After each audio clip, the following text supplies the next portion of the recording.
And this is the science on a sphere show. इस show में आज हम देखेंगे साइंस जो कि होगा स्फीयर के ऊपर। तो शो का स्फीयर आपके सामने है, पड़ा हुआ है, घूम रहा है, and science I will tell you about.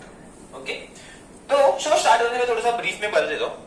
आज ना हम इस शो में देखेंगे हमारे सोलर सिस्टम को, यानी हमारे सौरमंडल को, हमारे सोलर सिस्टम में प्लैनेट्स को, सन को, etcetera etcetera. Okay, so before starting sun, right, that's our sun, and उसके अराउंड घूमने वाले हमारे 8 planets. Among those 8 planets, you can see those 4 small planets वो 4 छोटे डॉट्स दिख रहे हैं।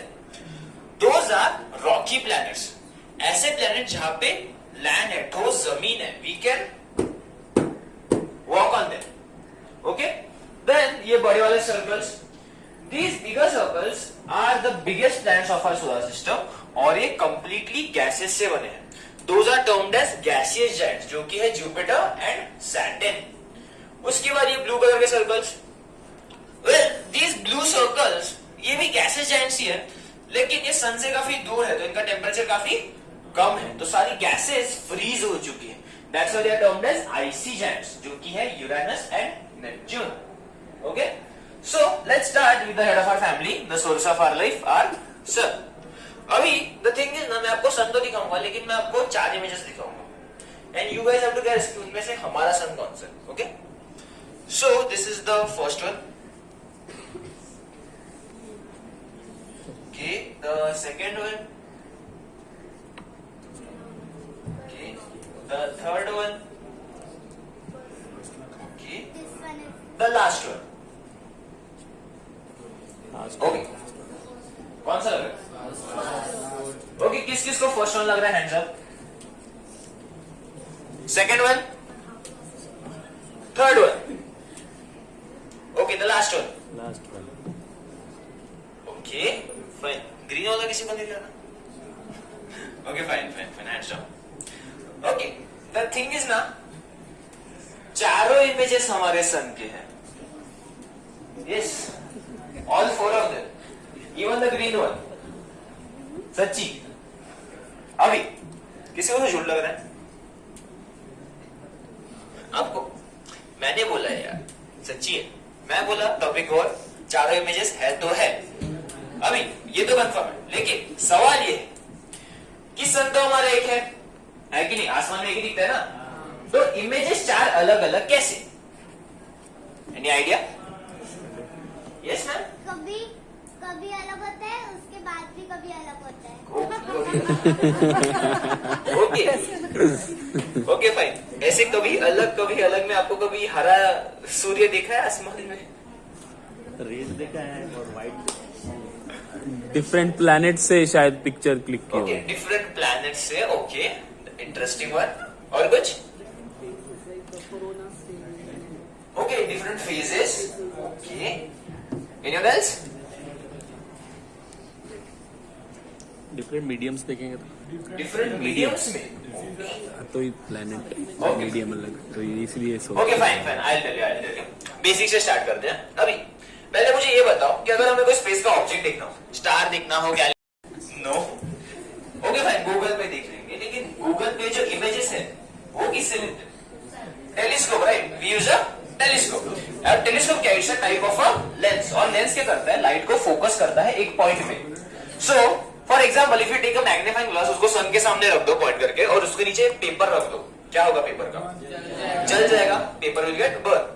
अभी now telescope which is a highly magnifying lens, उसको आप सन की तरफ पॉइंट करके रख दो और उसके सामने आपकी आंख रख दो, आपका क्या होगा?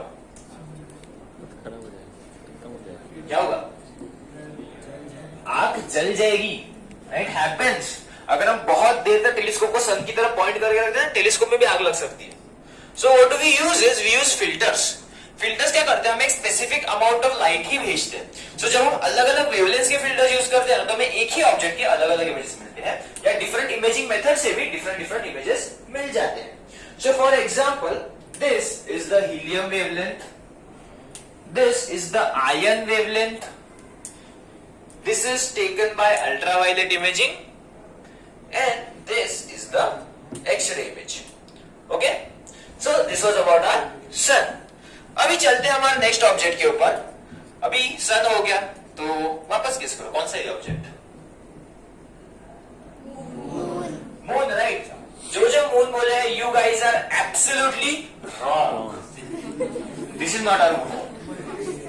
This is our first planet Mercury, यानी बुध.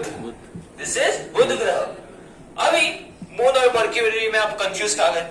सिमिलैरिटीज है. क्या क्या सिमिलर लग रहा है? खड्डे, ओके, खड्डे और colour, texture. Okay fine, colour same है, टेक्सचर सेम है. So let's start with the texture.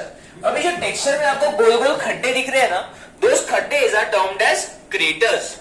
Now craters क्या होता है? जब बाहरी स्पेस से कोई object as an asteroid, meteorites, comets directly planet को हिट कर देते ना, तो उनके इंपैक्ट से सर्कुलर लैंडफॉर्म बन जाते हैं और इन लैंडफॉर्म्स को हम कहते हैं क्रेटर्स. अभी यूजुअली क्या होता है, एटलीस्ट हमारे अर्थ पे, आज अर्थ इज एटमॉस्फेयर, वातावरण.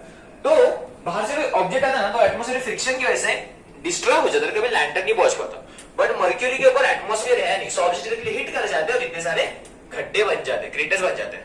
पहले कभी देखी इतने सारे खड्डे? नहीं, मुंबई के सारे. Okay, moving on to the colour. अभी ये जो कलर है ना ग्रेइश ब्लैक, आता है मर्क्यूरी की सरफेस पे कार्बन की मात्रा की वजह से. तो प्रिसाइज इस कार्बन का इलेक्ट्रॉन ग्राफाइट. ग्राफाइट क्या होता है? पेंसिल का लेड लिखते हो ना, उसी के लेड से बना है मर्क्यूरी का surface. That's why the greyish black shade. अभी मर्क्यूरी की सरफेस पे काफी लो रिफ्लेक्टिव मिनरल्स है, जो लाइट रिफ्लेक्ट नहीं करते. तो उसका मिनरल प्रोपोर्शन देखने के लिए we have to use a method जिसे हम कहते हैं spectroscopy. And this is how it looks, spectroscopical Mercury. Alright. Now Mercury is the closest planet to the sun. सन से सबसे करीब वाला प्लैनेट है. तो but obvious it should be the hottest planet, सबसे गर्म ग्रह भी होगा, हाँ ना? लेकिन नहीं है. It should B, but it is the second hottest planet, क्योंकि हमारे सोलर सिस्टम का हॉटेस्ट प्लैनेट है हमारा दूसरा प्लैनेट, व्हिच इज वीनस या शुक्र. अभी ऐसा क्योंकि सेकंड होने के बावजूद भी वीनस हॉटेस्ट है और मर्क्यूरी नहीं है? Any idea? Amount of carbon dioxide, precisely. Venus ना सन से पहला प्लैनेट है जहां पे एटमॉस्फेयर है. एंड इस atmosphere is really dense as it contains 80 to 90% carbon dioxide. और कार्बन डाइऑक्साइड का प्रॉपर्टी होता है इट ट्रैप्स हीट, यानी सन से हीट आती है ना, उसे कंप्लीटली एब्जॉर्ब कर लेता है और बाहर नहीं जाने देता, which increases the average temperature of the planet, जिसे हम कहते हैं ग्लोबल वार्मिंग. अर्थ पे भी होते हैं ना ग्लोबल वार्मिंग, लेकिन अर्थ पे उतना कार्बन डाइऑक्साइड है नहीं जितना वीनस पे है. That's why Venus is the hottest, और इसका temperature around 450 to 500 degree Celsius तक चला जाता है easily. Now let's move on. अभी बट ये जो इमेज है ना, ये तो सरफेस इमेज है, बट जो एटमॉस्फेयर दिखता है जो कि कुछ येलोइश ब्राउनिश कलर का होता है इस तरह से. नाउ ये जो डेंस एटमॉस्फेयर है ना, ये वीनस की मिररिंग इफेक्ट भी देता है, यानी सन से जो लाइट आती है ना उसे कंप्लीट रिफ्लेक्ट कर देता है and Venus becomes the brightest planet in solar system. सबसे चमकने वाला ग्रह बन जाता है. And we can actually see it from our Earth. आसमान में कभी देखा है क्या शुक्र तारा? सबसे चमकने वाला तारा शुक्र तारा. दैट्स नॉट अ तारा, it's not a star, that's a second planet Venus, also known as the morning star और the evening star. Now moving on to our home planet, which is our earth. This is our Earth. Now, Earth is really a beautiful planet, and it's the only planet known to humans जहाँ पे life possible है या life देखी गई है. अभी अर्थ के पास ही life क्यों है? क्या क्या स्पेशल है अर्थ के पास? ऑक्सीजन, वाटर, लैंड और कुछ ग्रीनरी, कोल, ओके, वाटर. बहुत से रीजंस है. एयर होगा, वाटर होगा, लैंड होगा, एटमॉस्फेयर होगा, प्रॉपर टेम्परेचर होगा, प्रॉपर ग्रेविटी होगा, प्रॉपर डिस्टेंस फ्रॉम द सन रहेगा, ओजोन लेयर रहेगा, प्रेजेंस ऑफ द मून रहेगा, मैग्नेटिक फील्ड. बहुत से रीजंस है. सो अभी उन रीजंस में से एक इंपॉर्टेंट रीजन है oxygen. Now oxygen is really essential for human life और any living being on our earth. अभी सोच लो कि अगर ऑक्सीजन हमारे पूरे अर्थ से सिर्फ 5 सेकंड के लिए गायब हो जाए कंप्लीटली, क्या होगा? क्या होगा? 5 सेकंड में, 5 सेकंड तक सांस नहीं रोक सकते.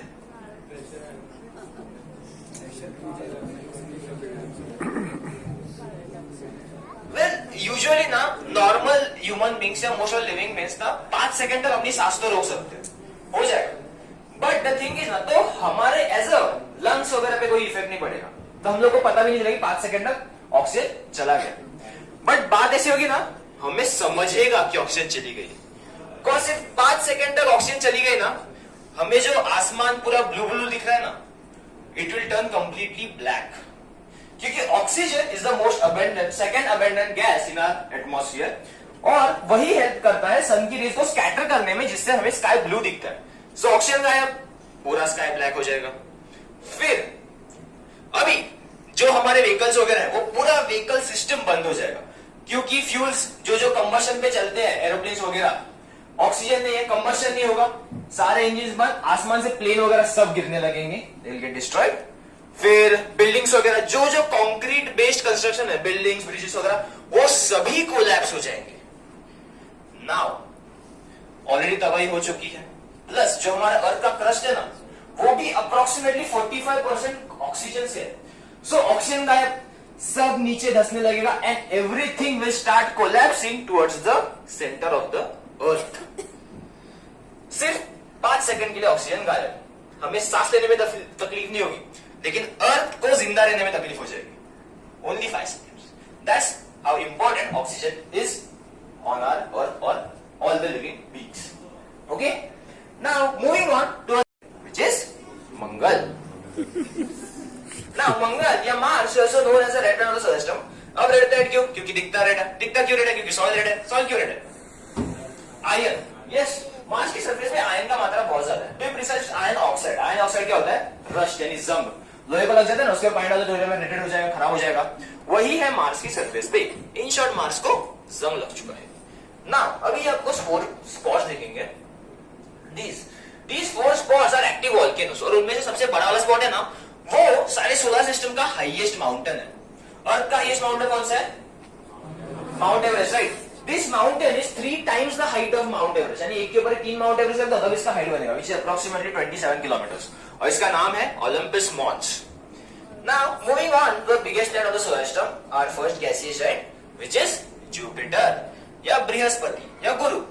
अभी जुपिटर हमारे सोलर सिस्टम का सबसे बड़ा प्लैनेट है, लेकिन बड़ा होने के बावजूद भी ना बहुत तेजी से घूमता है, यानी उसका रोटेशन पीरियड काफी कम है, या उसका एक दिन काफी छोटा है। हमारे अर्थ का एक दिन कितने घंटे का होता है? 24 आवर्स, राइट। जुपिटर का एक दिन होता है अप्रोक्सीमेटली 10 आवर्स का। सो इतना तेजी से घूमने की वजह से यहाँ पे बहुत ज्यादा स्टॉर्म्स रहते हैं।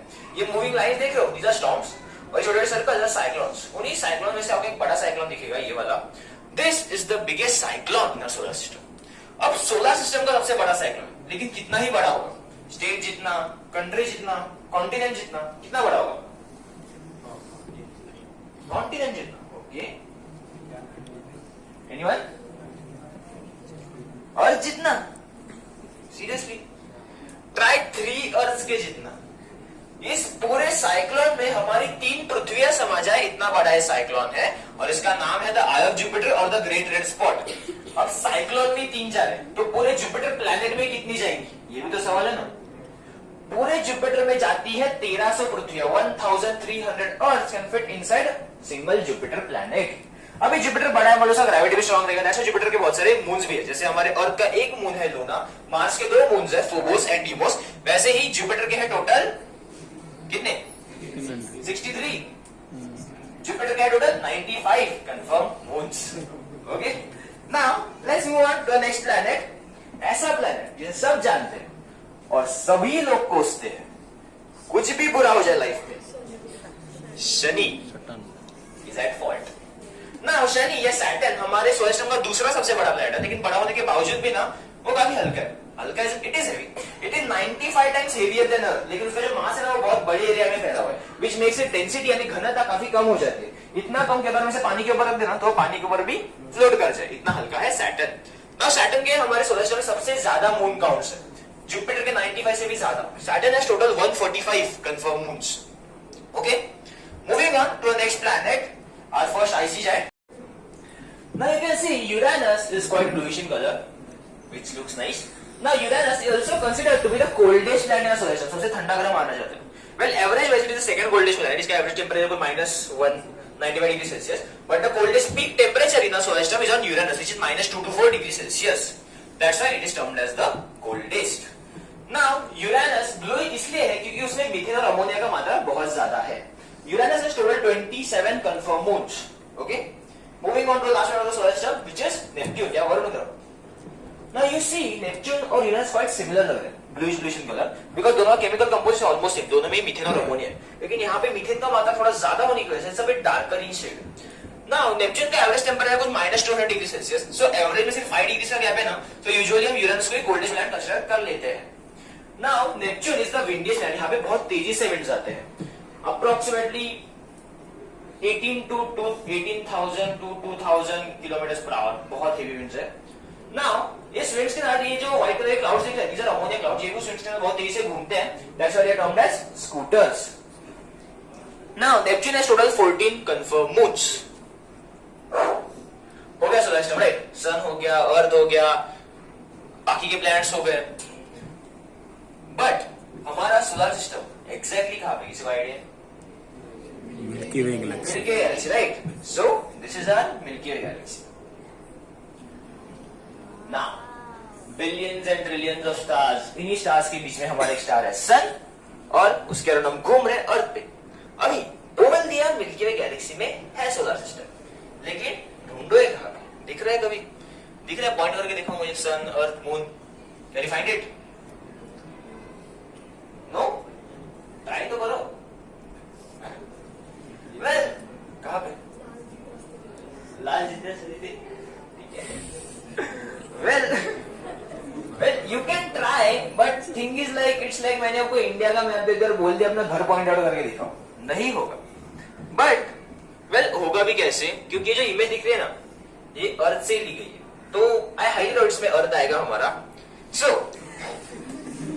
व्हाट है तो है अभी. सो ये जो स्टार्स दिख रहे हैं, ये डिफरेंट कलर के नेबुलास और ये बीच का मिल्की गैलेक्सी का बैंड, ये सभी हमारे अर्थ के स्काई में प्रेजेंट है. सो हम जो स्काई में सारे नक्षत्र, कॉन्स्टेलेशन एक्सेट्रा एक्सेट्रा देखते हैं, वो सभी यहाँ पे प्रेजेंट है. So let's have a look at our constellations. So these are all the 88 constellations. अभी उन 88 constellations में आपको एक रेड कलर का लाइन चल रही दिख रहा है. That रेड कलर का line is termed as the ecliptic line. अब ecliptic line क्या होता है देख लेते हैं. अभी जैसे हम अर्थ पे खड़े हैं, हमें सनराइज दिखता है ईस्ट से और सनसेट होता है वेस्ट से. वैसे ही मून आता है, मून भी चला जाता है. वैसे ही बाकी के प्लैनेट्स आते हैं और चले जाते हैं. और वो जिस लाइन से पास होते हैं ना, it is that red line और द ecliptic लाइन. और ये रेड लाइन क्रॉस करती है टोटल 12 कॉन्स्टेलेशंस, और वही 12 कॉन्स्टेलेशंस आगे जाके बन जाते हैं हमारी ज़ोडिएक साइंस या हमारी राशि. So it is said that कि अगर आपके जन्म के समय में किसी कॉन्स्टेलेशन में अगर सन रहेगा, that will become your sun sign, और अगर मून रहेगा, that will become your moon sign. So western culture usually follow the sun sign and our Indian culture follows the moon sign. Sorry, western culture sun sign follow करता है और हमारा Indian culture moon sign follow करता है. Now so for example, अगर आपके जन्म के समय में किसी ऋषभ या टॉरस राशि में अगर चंद्रमा रहेगा, देन ऋषभ या Taurus will become your zodiac sign या आपकी राशि. और उसी समय में बाकी के सारे जो प्लैनेट्स यानी गुरु, शुक्र वगैरह, वो जिस कॉन्स्टेलेशन में रहेंगे, उसके अकॉर्डिंगली निकलेगी आपकी जन्म कुंडली. So this is how our Indian culture works. So with this I like to conclude my show. You have been a great audience. This is Nehru science centre and this was science on the sphere. Thank you guys.